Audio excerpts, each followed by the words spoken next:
ത്രിയേകദൈവനാമത്തിന് മഹത്വം ഉണ്ടായിരിക്കട്ടെ. ഇന്നത്തെ നമ്മുടെ ധ്യാന ചിന്തയ്ക്കായി ലൂക്കോസിൻ്റെ സുവിശേഷം 4-ാം അധ്യായം 13-ാം വാക്യത്തിലേക്ക് നമുക്ക് കടന്നു വരാം. അവിടെ ഇങ്ങനെ രേഖപ്പെടുത്തിയിരിക്കുന്നു: അങ്ങനെ പിശാച് സകല പരീക്ഷയും തികച്ച ശേഷം കുറെ കാലത്തേക്ക് അവനെ വിട്ടുമാറി. യേശു യോഹന്നാനാൽ തൻ്റെ സ്നാനം പൂർത്തിയാക്കിയ ശേഷം പരിശുദ്ധാത്മാവ് നിറഞ്ഞവനായി മടങ്ങിപ്പോകുന്നത് മരുഭൂമിയിലേക്കാണ്.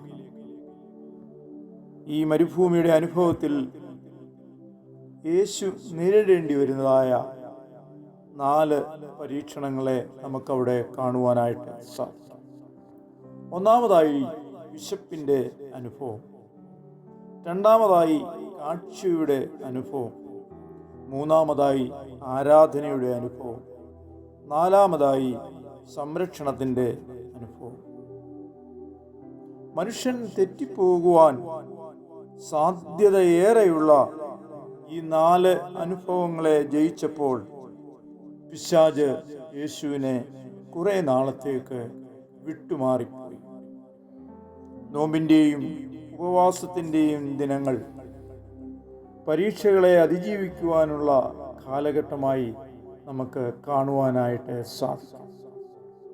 സാത്താൻ നമ്മെ പരീക്ഷിക്കുന്നത് എപ്രകാരമായിരിക്കുമെന്ന് ഒരിക്കലും നമുക്ക് മനസ്സിലാക്കുവാൻ കഴിയുകയില്ല.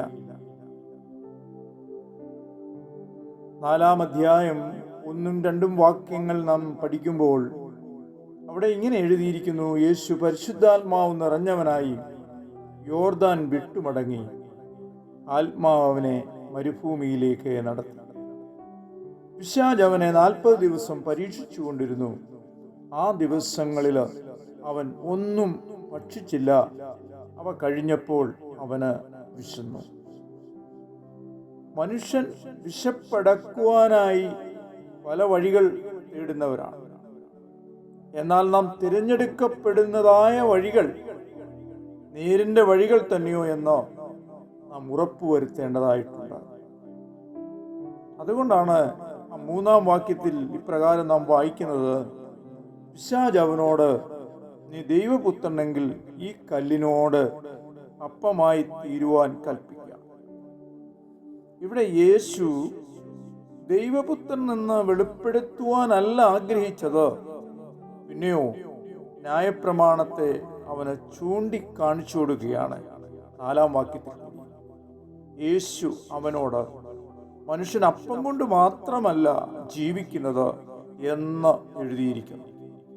മാനുഷിക വിശപ്പിനെ അപ്പം കൊണ്ട് പരിഹാരം ലഭിക്കുമെങ്കിലും ആത്മീയ വിശപ്പടക്കുവാൻ അത് മതിയാകുന്നില്ല. രണ്ടാമതായി യേശുവിനെ സാത്താൻ പരീക്ഷിക്കുന്നത് മോഹനസുന്ദരമായ കാഴ്ചകളെ കാട്ടിക്കൊടുത്തുകൊണ്ടാണ്. 6-ാം വാക്യം പറയുന്നു: ഈ അധികാരമൊക്കെയും അതിൻ്റെ മഹത്വവും നിനക്കു തരാം, അത് എങ്കൽ ഏൽപ്പിച്ചിരിക്കുന്നു. പലപ്പോഴും മനുഷ്യൻ തോറ്റുപോകുന്നത് ഇത്തരം പ്രലോഭനങ്ങളിലാണ്.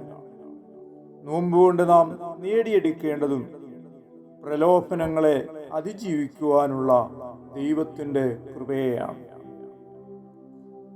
മൂന്നാമതായി നാം നോക്കുമ്പോൾ ആരാധനയുടെ അനുഭവത്തെ നമുക്കവിടെ കാണുവാനായിട്ട് സാധിക്കും.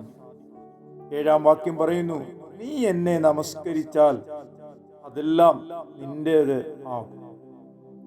മോഹനസുന്ദരമായ അവകാശങ്ങൾ നേടിയെടുക്കേണ്ടതിനായി അവൻ്റെ പുത്രത്വം നഷ്ടപ്പെടുത്തുകയല്ല, പിന്നെയോ അതിനെ ന്യായപ്രമാണം കൊണ്ട് മറികടക്കുന്നതായി നമുക്ക് ഈ വേദഭാഗത്ത് കാണുവാനായിട്ട് സാധിക്കും. 8-ാം വാക്യം ഇങ്ങനെ രേഖപ്പെടുത്തിയിരിക്കുന്നു: നിന്റെ ദൈവമായ കർത്താവിനെ നമസ്കരിച്ചു അവനെ മാത്രം ആരാധിക്കാവൂ എന്ന് എഴുതിയിരിക്കുന്നു എന്ന് ഓർമ്മപ്പെടുത്തും. 4-ാമതായി സംരക്ഷണത്തിൻ്റെ അനുഭവം.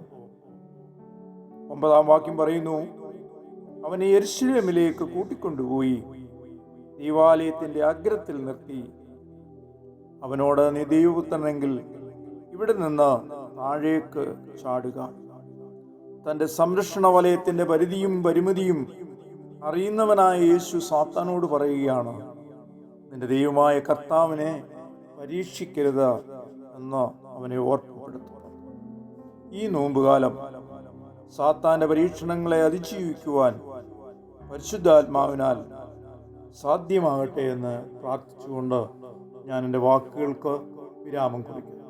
ഒരു നിമിഷം നമ്മുടെ കണ്ണുകളെ നമുക്ക് അടയ്ക്കാം, നമുക്ക് പ്രാർത്ഥിക്കാം. ഞങ്ങളെ അതിവാത്സല്യമായി സ്നേഹിക്കുകയും ഞങ്ങളെ കരുതുകയും ചെയ്യുന്ന ദൈവമേ, സ്വർഗ്ഗസ്ഥ പിതാവേ, നിന്നെ ഞങ്ങൾ സ്തുതിക്കുന്നു, സ്തോത്രം ചെയ്യുന്നു. ഇന്ന് ഞങ്ങൾ കേട്ടതായ ദൈവവചനം ഞങ്ങളുടെ ആത്മീയ വർധനവിന് സാധ്യമാക്കി തിരുമാറാകണമേ.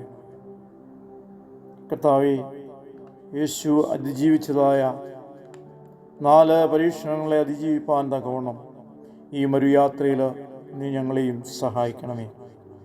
ഞങ്ങളുടെ നോമ്പ് കൊണ്ട്, ഞങ്ങളുടെ ഉപവാസങ്ങൾ കൊണ്ട് പരീക്ഷണങ്ങളെ അതിജീവിപ്പാൻ തക്കവണ്ണമുള്ള പരിശുദ്ധാത്മകൃപയാൽ ഞങ്ങളെ നീ നിലനിർത്തുമാറാകണമേ എന്ന് പ്രാർത്ഥിക്കുന്നു. പ്രാർത്ഥന കേട്ടിരിക്കുന്ന കൃപയ്ക്കായിട്ട് സ്തോത്രം. മാനമോടുന്ന്, മഹത്വമോടുന്ന് സർവ്വതും യേശുവിൻ ധന്യമായ നാമത്തിൽ തന്നെ. ആമേൻ.